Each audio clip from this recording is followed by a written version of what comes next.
রসুল আমার ভালোবাসা, রসুল আমার আলো আশা, রসুল আমার প্রেম বিরহের মূল আলোচনা, রসুল আমার কাজে কর্মে অনুপ্রেরণা। আল্লাহুম্মা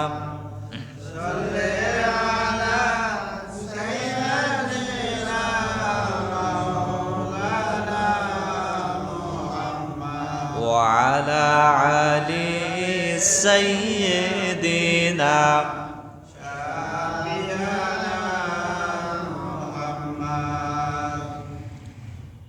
আলহামদুলিল্লাহ রব্বিল আলামিন। সমস্ত তারিফ প্রশংসা সে মহান আল্লাহ তাবারক সুবহানাহু ওয়া তাআলার জন্য, যে আল্লাহ রাব্বুল আলামিন দুনিয়ার অসংখ্য মানুষদের মধ্য থেকে যাচাই করে বাছাই করে সুস্থতার নিয়ামত দিয়ে এ পর্যন্ত আল্লাহ পাক রব্বুল আলামিন আমাদেরকে ধন্য করেছেন। সে মহান মাবুদের দরবারে লাখো কোটি কালিমাতুশ শুকুর ও সুজুদ আদায় করছি। সকলে জোরে সোরে এক জবানে বলে উঠছি আলহামদুলিল্লাহ। অসংখ্য দরুদ এবং সালাম বর্ষিত হোক মানবতার মহান শিক্ষক নবী মুকাররম হাবিবুল্লাহ মুহাম্মদুর রাসূলুল্লাহ সাল্লাল্লাহু আলাইহি ওয়াসাল্লামের প্রতি। আপনারা সবাই কেমন আছেন?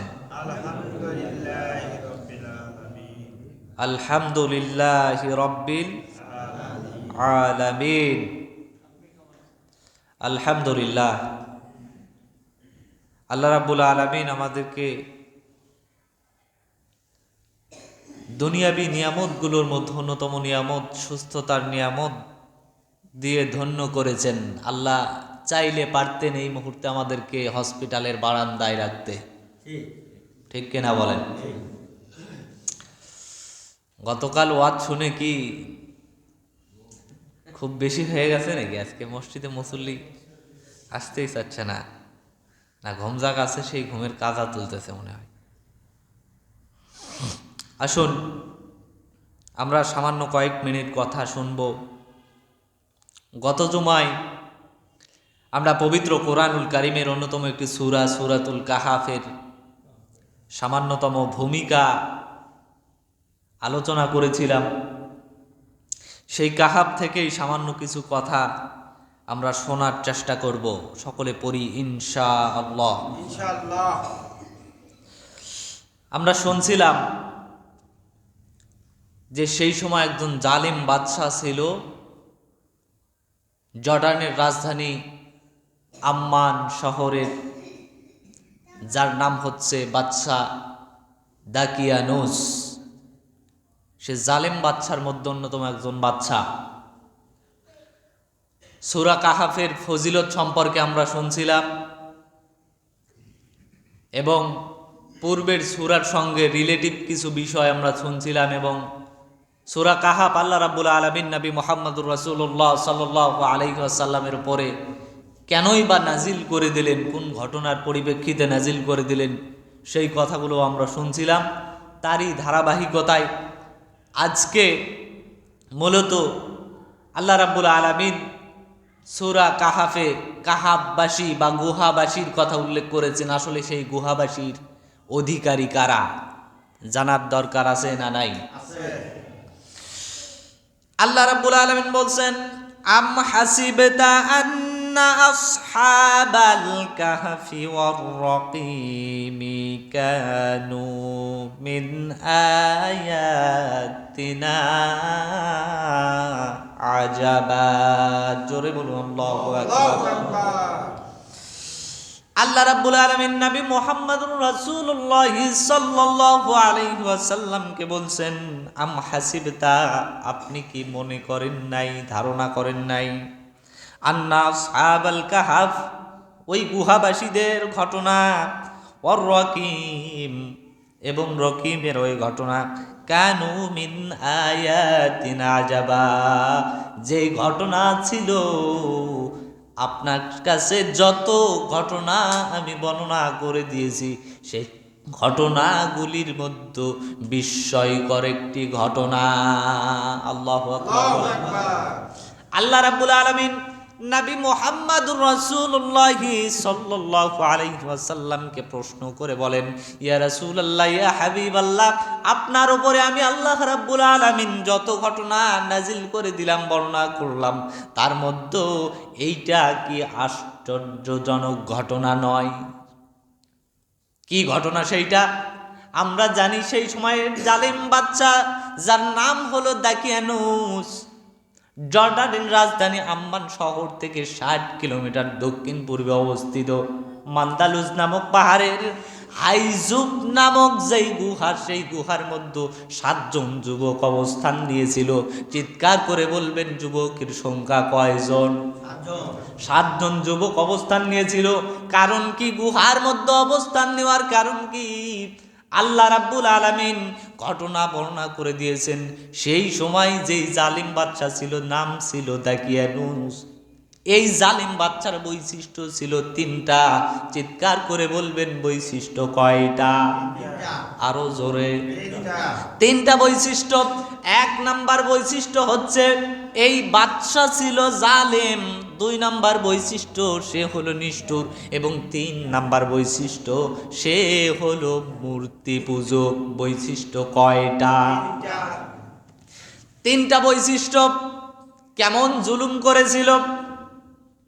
বিনা দোষে বিনা অপরাধে এই যুবকগুলোর উপরে জুলুম করেছিল।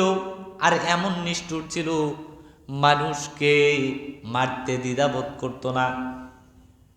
জীবন্ত মানুষকে খুঁটির সঙ্গে বেঁধে রাখতো, ঝুলিয়ে রাখতো, পুঁতিয়ে মারতো, এতে সে বিন্দু পরিমাণ দ্বিধাবোধ করতো না। আর একটা বৈশিষ্ট্য হলো, সে ছিল মূর্তি পূজক।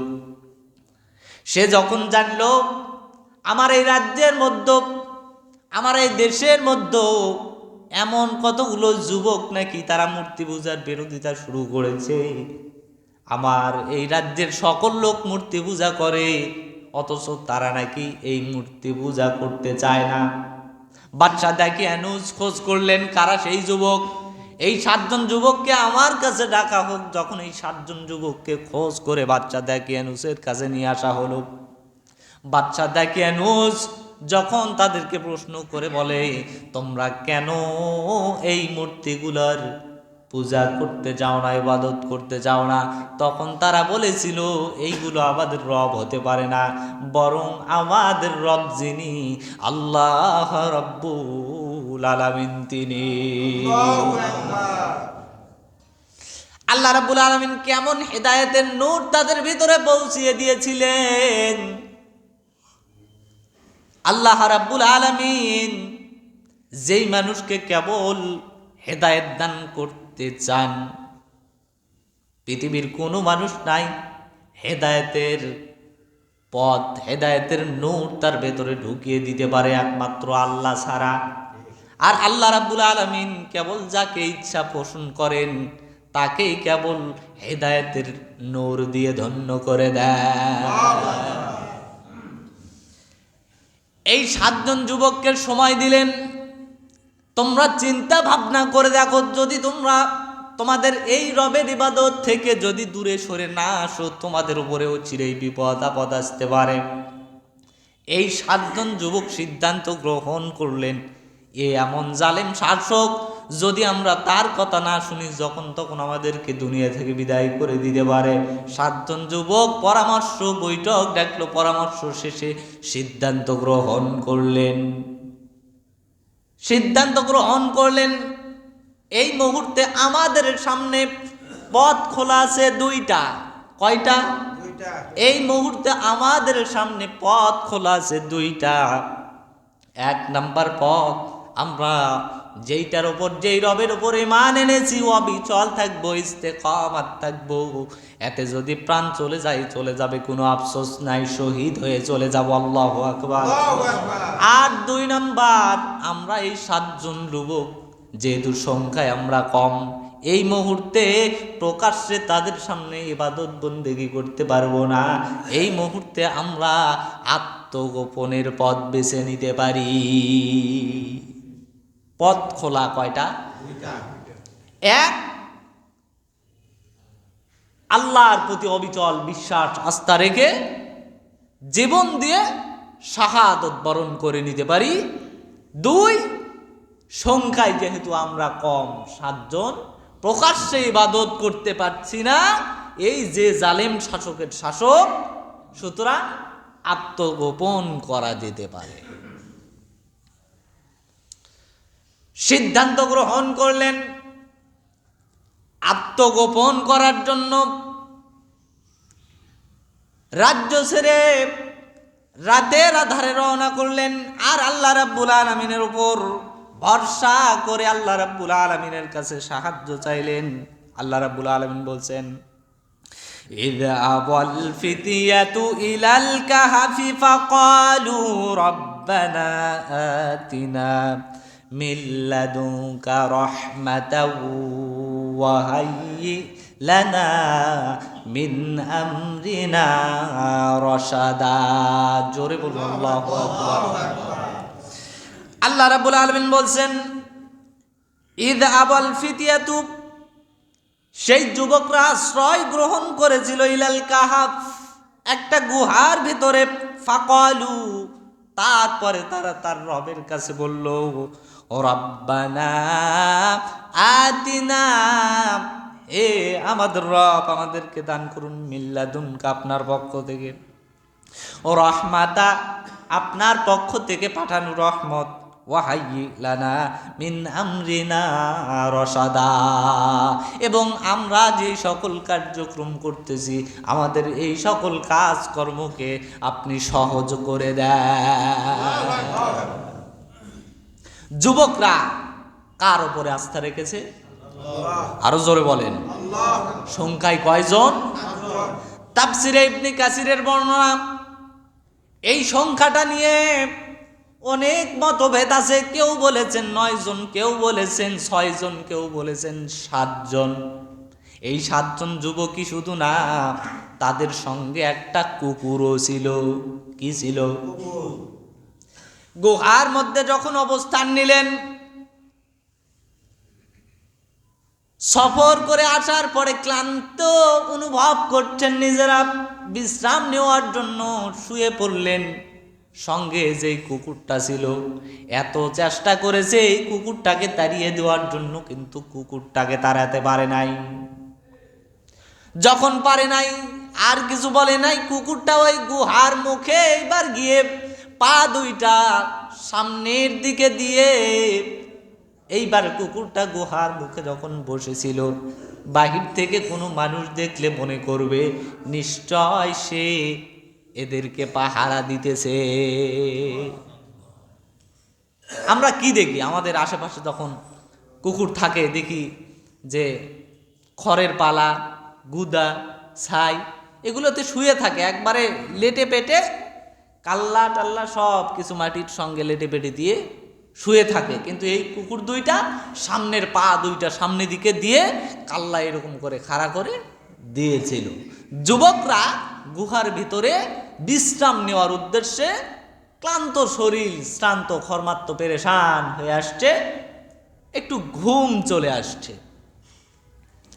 যুবক 7 জন যখন ঘুমিয়ে পড়লেন, এই ঘুম তাদের স্থায়ী হলো। আল্লাহ রাব্বুল আলামিন কোরআনুল কারীম পাকে বর্ণনা করে বলছেন, এই ঘুম স্থায়ী হয়েছিল তাদের 300 বছর। কত বছর বললাম? এই 300 বছর, সাথে আরো 9 বছর যোগ করে 309 বছর। চিৎকার করে বলবেন, ঘুমিয়েছিলেন কত বছর? 309 বছর।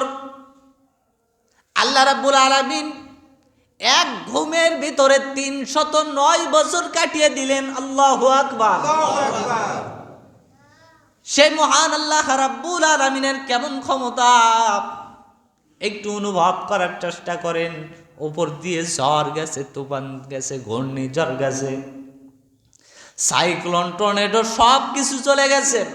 আল্লাহ রাব্বুল আলামিন সূর্যের আলো তাদের পাওয়ার জন্য এমন ব্যবস্থা করে দিয়েছেন, সূর্যটা তাদের গুহার ভেতরে আলো দেওয়ার জন্য মাঝে মাঝে সূর্যটা নিজ দিক দিয়ে ঘুরিয়ে যেত। আল্লাহু আকবার। আল্লাহ রাব্বুল আলামিন কি করে হেফাজত করেছেন। আর এই ৩০৯ বছর ঘুমিয়ে রাখার পেছনে আল্লাহ রাব্বুল আলামিনের উদ্দেশ্যই বা কি ছিল। আল্লাহ রাব্বুল আলামিন বলছেন যে আমি পৃথিবীর মানুষকে দেখিয়ে দিতে চাই, চোখে আঙ্গুল দিয়ে আমি বুঝিয়ে দিতে চাই, আমি আল্লাহ রাব্বুল আলামিন পৃথিবীর মানুষকে মরণ দেব। কাইফা তাকফুরুনা বিল্লাহি ওয়া কুনতুম আমওয়াতান ফাআহইয়াকুম সুম্মা ইউমীতুকুম সুম্মা ইউহয়ীকুম সুম্মা ইলাইহি তুরজাউন।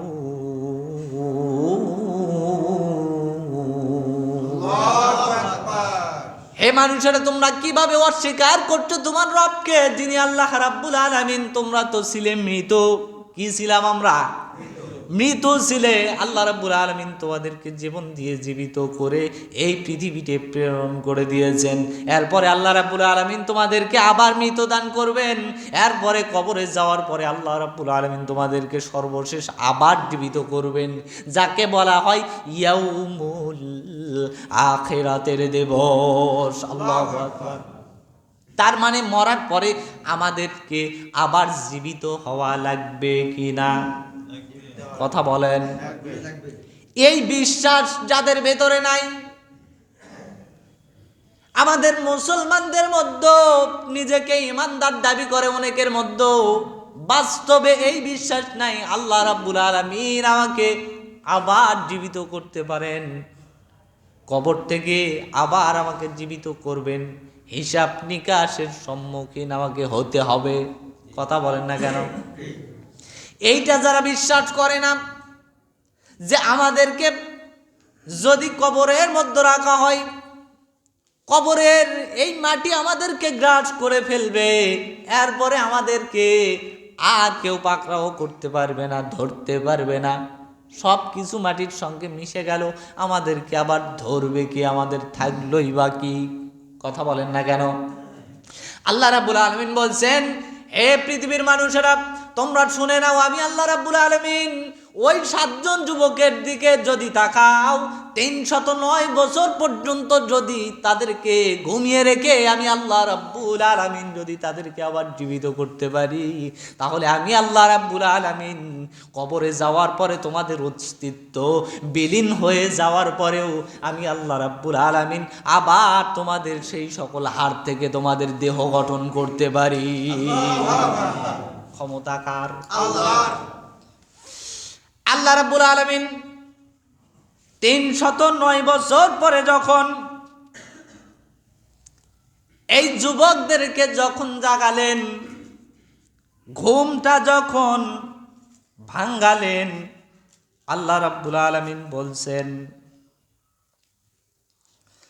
যে এই যুবকেরা যখন ঘুম ভাঙলো, ঘুম ভাঙ্গার পরে তারা বলছেন ওয়াকাযালিকা বাআসনাহুম লিয়াতাসাআলু বাইনাহুম। যুবকরা বলছে, একজন আরেকজনকে প্রশ্ন করেছে, কি ব্যাপার, তোমার চেহারা এইরকম বিদঘুটে লাগছে কেন? আমাদের চেহারা তো এইরকম ছিল না। 309 বছর ঘুমিয়ে আছে, চুলগুলো বড় হতে হতে নাভি পার হয়ে গেছে, হাতের নখগুলো বড় হতে হতে অনেক বড় হয়ে গেছে, চেহারাগুলো বিদঘুটে চেহারার মতো হয়ে গেছে। এই যুবকগুলো বলছে, ক্বালা ক্বাইলুম মিনহুম কাম লাবিথতুম। আল্লাহু আকবার। একজন আরেকজনকে প্রশ্ন জিগায়, ও ভাই, কয়দিন আমরা এখানে ছিলাম? বোঝেন নাই? একজন আরেকজনকে প্রশ্ন করতেছে, আসলে আমরা ঘুম পারলাম কয়দিন? একজন বলতেছেন, ক্বালু লাবিথনা ইয়াওমান আও বা'দা ইয়াওম। একজন বলে ইয়াওমান, মনে হয় একদিন ঘুমিয়েছিলাম, মনে হয় একদিন ঘুমিয়েছিলাম। আও বা'দা ইয়াওম, অথবা একদিনের সামান্য কিছু সময় ঘুমিয়েছিলাম। আরেকজন বলে না না, একদিন যদি ঘুমিয়ে থাকবো, একদিনের মধ্যে চুলদারি এত বড় হবে কেমনে? সবশেষে একজন বলল যে আসলে আমরা কয়দিন ঘুমিয়েছিলাম, আমরা ঘুমিয়েছিলাম কয়দিন? ক্বালু রাব্বুকুম আ'লামু বিমা লাবিথতুম। আল্লাহু আকবার। আসলে আমরা কয়দিন ঘুমিয়েছিলাম নিজেরা তর্ক আর ঝগড়া করে বের করতে পারবো না, বরং আমরা কয়দিন ঘুমিয়েছিলাম সবচেয়ে যিনি ভালো জানেন তিনি কে। যুবকদের মধ্য থেকে একজন বলছেন, ফাবআতু আহাদাকুম বিওয়ারিকিকুম হাদিহি ইলাল মাদিনাতি ফালইয়ানজুর আইয়ুহা আযকা তাআমান ফালইয়াতিকুম বিরিজকিম মিনহু ওয়ালিয়াতালাত্তাফ ওয়ালা ইউশইরান্না বিকুম আহাদা। এই 7 জন যুবকের মধ্য থেকে একজন বলছে যে যাও, একজন বাহিরে চলে যাও, প্রচন্ড ক্ষুধা পেয়েছে, রূপার কিছু মুদ্রা নিয়ে, তাদের কাছে যেই সকল মুদ্রা আছে এইগুলো নিয়ে একজন বাহিরে যাও, শহরে যাও, কিছু পবিত্র খাবার কিনে নিয়ে আসো। কি খাবার? পবিত্র খাবার কিনে নিয়ে আসো। আর তোমরা সতর্ক থাকবে যেন আমাদের টের যেন কেউ না পায়, আমাদের সন্ধান যেন কেউ জানতে না পারে। যদি জানে তাহলে ওই জালেম বাদশা আমাদেরকে আর বাঁচতে দেবে না। বলেন তো, জালেম বাদশা কি এখনো আছে? না। 309 বছর পার হয়ে গেছে, জালেম বাদশার অস্তিত্ব পর্যন্ত হারিয়ে গেছে। এই লোক যখন খাবার ক্রয় করার জন্য দোকানে গেল, রূপার মুদ্রা দিল, দোকানদার মুদ্রার দিকে তাকিয়ে চিন্তা করলেন, এই মুদ্রা তো এখনকার মুদ্রা না, এই মুদ্রার ওপরে যার ছবি দেখা যায় সে ছিল একজন জালেম বাদশা, এইটা তো সেই 300 বছর আগের ঘটনা। দোকানদার মনে করলো নিশ্চয় সে মনে হয় মাটির ভিতরে কোনো গুপ্ত ধন পাইছে। কি পাইছে? কোনো গুপ্ত ধন পাইছে, তাকে ধরে ফেললো। লোকজনকে ডাকা হলো, লোকজন এসে বলে যে এই মুদ্রা তুমি কোথায় পেলে? এই লোকটা বুঝাতে পারে না যে আসলে আমরা ঘুমিয়েছিলাম, গুহা থেকে এসেছি। লোকটাকে সবাই যখন ধরেছে, লোকটা তখন বিস্তারিত বলেছে, তখন তারা বিশ্বাস করে যে সত্যই আমরা শুনছিলাম সেই জালেম শাসকের সময় 7 জন যুবক তারা মূর্তি পূজার বিরুদ্ধে অবস্থান নিয়েছিল, সব শেষে তারা দেশ থেকে বের হয়েছিল। সেই 7 জনে যদি তোমরা হও, চলো আমরা একটু তোমাদের দেখতে যাই। যখন তাদের গুহা পর্যন্ত নিয়ে গেল, এই ঘটনাটা দেখার পরে তারা হতভম্ব হয়ে গেল। এখান থেকে কি বুঝলেন? যে আল্লাহ রাব্বুল আলামিন 309 বছর পর্যন্ত তাদেরকে ঘুমিয়ে রাখলেন। যুবক 7 জন মূর্তির পূজা করবে না, বিরোধিতা করে বের হয়ে গেলেন। আজকেও আমাদেরকে এই মূর্তি পূজা করতে বাধ্য করা হয়। কথা বলেন না কেন? 2024-এর সেই যে গণ অভ্যুত্থান হলো, তার পূর্ব পর্যন্ত যদি তাকাই, বাংলাদেশের সরকারি প্রশাসন সেক্টরের সরকারি যত সেক্টর আছে সবগুলোর দিকে যদি তাকান, এমন কোনো প্রতিষ্ঠান ছিল না যে প্রতিষ্ঠানের সচিব এসপি ডিসির মাথার উপরে মূর্তি ঝোলে নাই। কথা বলেন না কেন? সুতরাং এই মুসলমান আমরা মূর্তির পূজা করি না, বরং মুসলমানদের আদি পিতা যিনি ইব্রাহিম আলাইহিস সালাম, তিনি, কথা বলেন, মিল্লাতা আবিকুম ইব্রাহিম হুয়া সাম্মাকুমুল মুসলিমিন।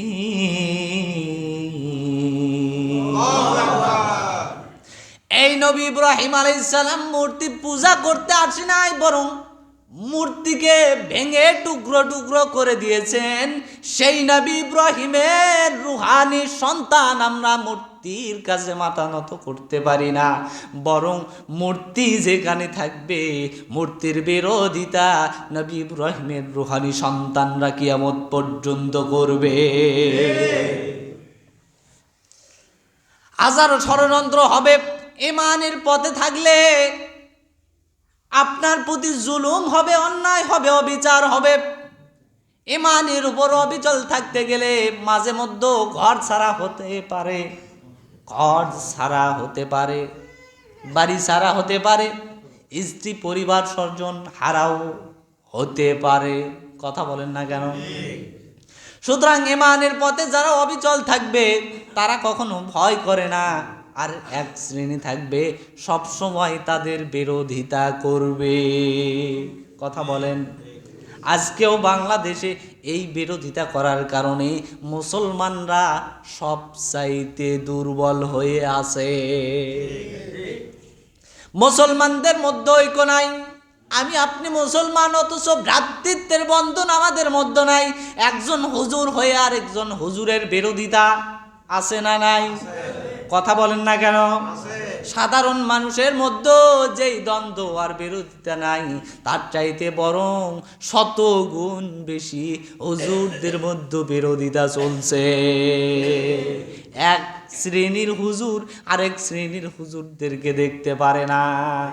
এদেরকে দিয়ে বাংলার জমিনে ইসলাম প্রতিষ্ঠিত করা সম্ভব না। সারা বাংলাদেশে যুবকদের আইডল বিশেষ করে ডক্টর মিজানুর রহমান আল আজহারি, নাম শোনেন নাই? চেনেন নাই?